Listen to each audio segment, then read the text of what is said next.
Bem-vindos e bem-vindas ao nosso canal Teoria Social Latino-Americana. Eu sou Rafael Seabra e sejam muito bem-vindos e bem-vindas. A ideia aqui hoje é discutir, ou pelo menos apresentar alguns traços gerais do realismo mágico, tão conhecido na nossa literatura latino-americana, também conhecido num período chamado do boom dessa literatura. Bom, antes de começar, peço quem chegou aqui agora que conheça o nosso canal, se inscreva, curta esse nosso vídeo e ajude a fazer com que ele chegue a uma audiência mais ampla possível.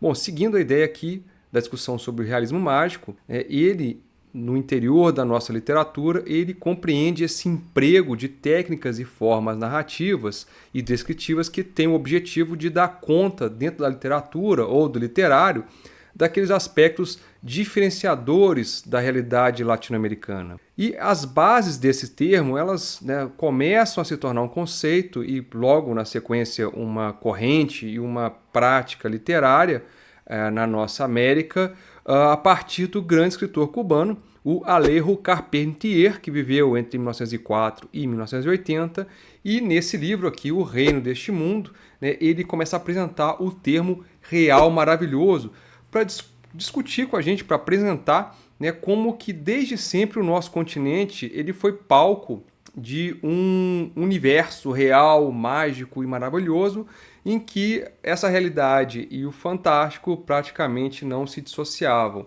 E aqui eu vou ler um trecho só para entender o que ele está dizendo para a gente. O real maravilhoso se encontra a cada passo nas vidas de homens que inscreveram datas na história do Ocidente e deixaram nomes ainda lembrados dos buscadores da fonte da eterna juventude, da áurea cidade de Manoa, até certos rebeldes da primeira hora ou certos heróis modernos de nossas guerras de independência de tão mitológica diretriz como a coronela Juana de Azurduy, que inclusive eu tenho um vídeo sobre ela aqui. Sempre me pareceu significativo o fato de que, em 1780, uns cordatos espanhóis saídos de Angostura ainda se lançassem à busca do Eldorado e que, em dias de Revolução Francesa, vivam a razão e o ser supremo. O compostelano Francisco Menéndez andasse por essas terras da Patagônia procurando a cidade encantada dos Césares. Então o que ele quer mostrar para a gente aqui é o quanto que existe essa relação entre esse mundo real e esse mundo fantástico aqui.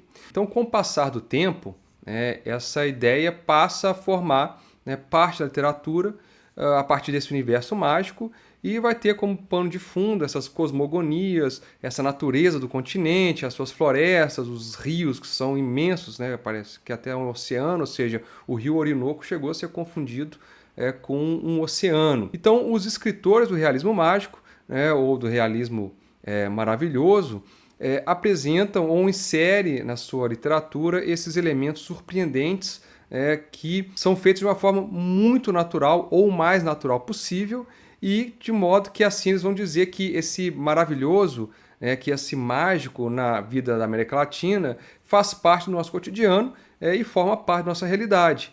Ou seja, é um realismo maravilhosamente mágico. Bom, seguindo aqui, está gostando do vídeo?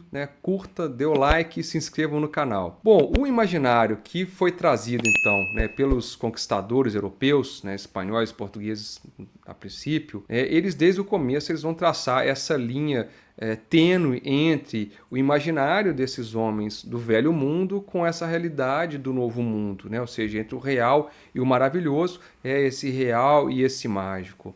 Eu esqueci de mencionar um livro onde o Carpentier também desenvolve bem essa tese. Esse livro aqui, A Literatura do Maravilhoso, ele é muito bom, infelizmente esgotado e difícil de encontrar. Esse aqui já é mais fácil.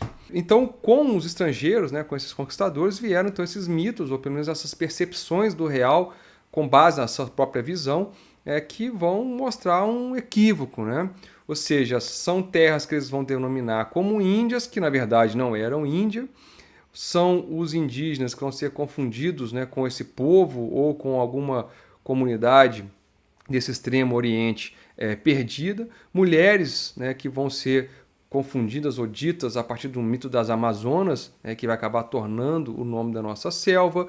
Como eu mencionei aqui na leitura do Carpentier, essa busca pelo Eldorado que supostamente existiria aqui e que não era mais do que uma espécie de mito bíblico. Então, isso mostra que desde o começo existe uma limitada, uma pouca diferenciação entre o real e o maravilhoso, né, na nossa América. E a relação com os povos que aqui viviam e com os povos que aqui vão se constituir, ela vai acabar se mantendo.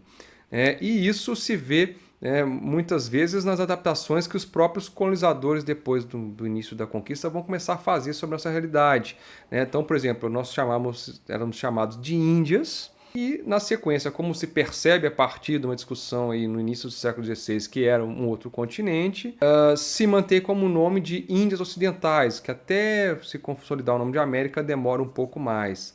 Aquele sujeito originário, ele parece a princípio alguém que não resiste, alguém muito pacífico, vai ser a base do bom selvagem, contra o mal civilizado, e aí você cria esse mito, de um povo muito hospitaleiro, muito aberto, mas também marcado por uma violência muito grande da conquista. O Eldorado não existe, mas existe uma riqueza que pode ser pilhada em grande quantidade aqui e usando justamente esses povos autóctones, os povos indígenas, para trabalhar, para matar, para explorar, e isso consolidar a conquista.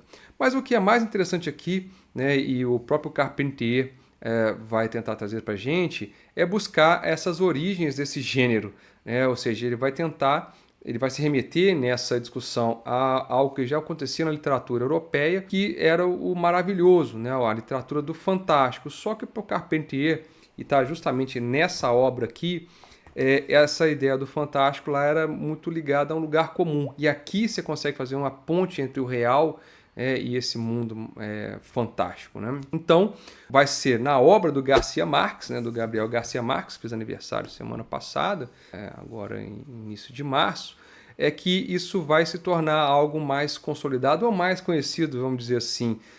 Ou seja, ele vai potencializar essas ideias, essas noções do realismo mágico na América Latina e vai trazer outros elementos de outras formas de literatura do mundo árabe, por exemplo. Então, o realismo mágico, como corrente literária, ele vai se caracterizar, entre outros aspectos, naquele propósito de apresentar o real como maravilhoso, enquanto ele apresenta, ao mesmo tempo, esse traço mágico como um fato comum. Então ele vai buscar trazer uma atmosfera, tanto para o leitor como para o campo da representação, de personagens que querem transmitir essa realidade fantástica como algo normal para esse leitor.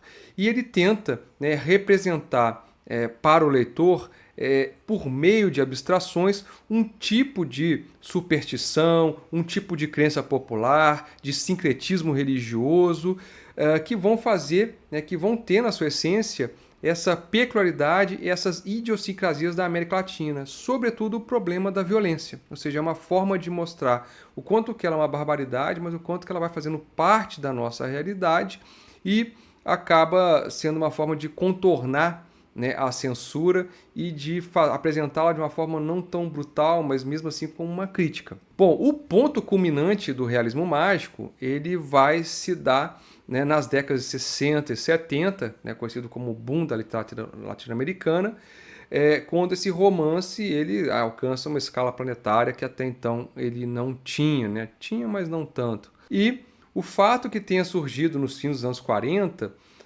não que tenha tido seu auge nos anos 60 e 70, não quer dizer que não existam mais essas discussões ou contos que ainda tratem desse real maravilhoso. Segue existindo, porém com outras manifestações. Então, quando essa literatura do realismo mágico ela se torna quase que hegemônica aqui na nossa América, ela coincide com o momento em que começam a ascender as ditaduras civis militares. Então a literatura real maravilhosa ou realismo mágico também vai se apresentar como uma forma de contornar, como uma forma de enganar, uma forma de reagir e que tem uma reação artística a essa censura e as manifestações de repressão que a ditadura traz aqui na nossa região, dos governos que vão emergir nesse contexto. Então, um dos maiores exemplos que a gente tem da literatura do maravilhoso fantástico ou do realismo mágico né, ou do realismo maravilhoso, está aqui no 100 Anos de Solidão, do Gabriel Garcia Marques, que apontam, né, uma forma de representar, né, como que a violência na história da Colômbia ela é algo muito recorrente, mas ela tem essa camada, né, de uma magia.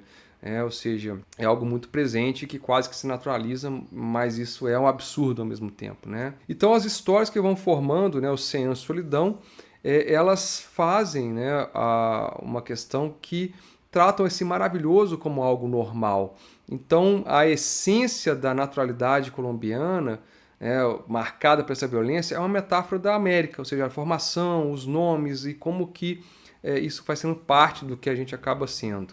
E porém, são eventos que, nesse livro, eles dão conta de como que é uma família, né, ampla que vai se reproduzindo, ou seja, os Buendia, e toda ela é marcada, né, tem o seu militar, né, naquele momento. Então, quando ele coloca a violência daquela maneira como algo natural, é uma forma de fazer uma crítica que não precisa de uma censura. Então, as histórias que conformam, né, o livro Os 100 Anos de Solidão, elas trazem, né, essa questão do maravilhoso como um fato normal, né? Ou seja, qual que é a essência da naturalidade colombiana que está presente em boa parte das obras do Gabriel Garcia Marques, que, porém, em 100 Anos de Solidão, estão muito mais claros. É a questão da violência e se torna uma metáfora para a América. Então, são eventos que ele vai tentar demonstrar a partir de uma família que toda ela é marcada pela presença de militares, ou seja, toda ela tem um militar. Tem o seu momento em que há um militar. E acaba colocando a violência daqueles momentos como algo normal, natural, e que é uma forma de criticar. Ou seja, criticar sem sofrer uma censura por isso. Então, na própria abertura do livro, a gente já vê essa marca da violência sendo naturalizada, mas algo que, de certa forma, é fantástico. Muitos anos depois, diante do pelotão de fuzilamento, o coronel Aureliano Buendia havia de recordar aquela tarde remota em que seu pai o levou para conhecer o gelo. Macondo era então uma aldeia de 20 casas de barro e taquara, construídas à margem de um rio de águas diáfanas que se precipitavam por um leito de pedras polidas, brancas e enormes, como ovos pré-históricos. O mundo era tão recente que muitas coisas careciam de nome, e para mencioná-las se precisava apontar com o dedo. Então a gente vê aí que é um processo em que ele está no seu fuzilamento, né, e que ele traz uma recordação que muitas vezes a gente consegue até se identificar da nossa infância em certos espaços, né? Ou seja, a violência está ali, né, parece algo assim trivial, né, só que isso vai estar em todo o livro, né? Ou seja, um momento em que tem um recordo, uma recordação de um momento feliz, né, da infância, ou seja, da relação com o pai, mas que tem, né, sempre essa marca da violência. Bom, para quem assistiu aqui de novo, eu peço que curta o vídeo, comente o que gostou, o que já leu, né, sobre o realismo mágico, indique, né, alguma coisa para a gente ler aqui. Eu indicaria aqui Incidente Antares, do Érico Veríssimo. Eu tenho muita vontade desse livro, eu comprei ele, estou com ele na fila para ler. Ele é também um realismo mágico, né, uma espécie de literatura nesse sentido. E partindo agora aqui para o encerramento, né, algumas características do realismo mágico. A primeira, né, que é uma prática literária a qual gosta de trabalhar com contrastes, né? Ou seja, a inserção dessa circunstância mágica, maravilhosa, ela vai ser apresentada como um contraponto às situações cotidianas, as situações assim um tanto que comuns para nós, e acaba questionando, né, essa própria naturalidade e colocando, né, em questão essa nossa realidade. O segundo ponto, né, os elementos ou os acontecimentos mágicos ou maravilhosos, eles vão ser tratados, né, nos personagens como algo da mais completa naturalidade e normalidade. Terceiro ponto. O tempo é cíclico e não linear, então ele vai ser determinado por crenças, por sincretismos, tradições, e que vão ser apresentados de uma forma que quebram, né, com uma racionalidade, com uma lógica e com algo muito evidente por si só. E a máxima, né, do realismo mágico trata então de apontar, de indicar para a gente que o mundo vai muito além do sentido, ou seja, o real, como diria o José Martí, né, na política, o real é aquilo que não se vê, né? Então você tem que tentar buscar o que está por trás. Então é um traço que ainda ele segue concomitante com questões que são apresentadas pelo surrealismo, por exemplo. Então isso quer dizer que na América Latina a gente tem essa realidade mais além, ou seja, ela está um pouco mais além do que a gente está acostumado, ou seja, está mais ao sul daqueles sentidos meramente racionais. O quarto ponto, que tem relação com esse terceiro, é que o passado e o presente eles são combinados, né? Em Ciência e Solidão você nunca sabe se você está mais para frente, mais para trás, né? E existe um distanciamento pequeno entre ambos, eles se combinam. Isso reflete um pouco a nossa própria realidade, ou seja, você caminha um pouco mais, você consegue encontrar, né, épocas históricas completamente imbricadas, desde o mais moderno ao mais arcaico. Isso não é nada nem um pouco chocante para nós. O comum, o quinto ponto, o comum e o cotidiano, então, eles se transformam numa nova realidade, mesclada a experiências antes pertencentes apenas ao campo do mágico, do fantasioso ou do maravilhoso. E o sexto, os elementos mágicos pouquíssimas vezes são explicados, ou seja, é uma forma de dar naturalidade, ou seja, a sua presença e inserção na narrativa. E o último ponto, o sétimo, a relação com o tempo, envolve os personagens, ou seja, se cultiva um tempo psicológico, ou seja, emocional, afetivo, como a gente viu aqui nessa apresentação, e que se levam esses personagens em viagens mentais pelo tempo. Então, uma hora está aqui, ou seja, é o presente, e outra é o passado, ou então é o futuro, já planejando algo. Mas, atenção, porque todo o tempo isso é uma ação narrativa que visa dar justamente maior naturalidade para essas viagens ao longo do tempo. Eu encerro esse vídeo por aqui, espero que tenham gostado. Como eu sempre digo, a América Latina existe, a América Latina insiste. Um abraço e até o próximo vídeo.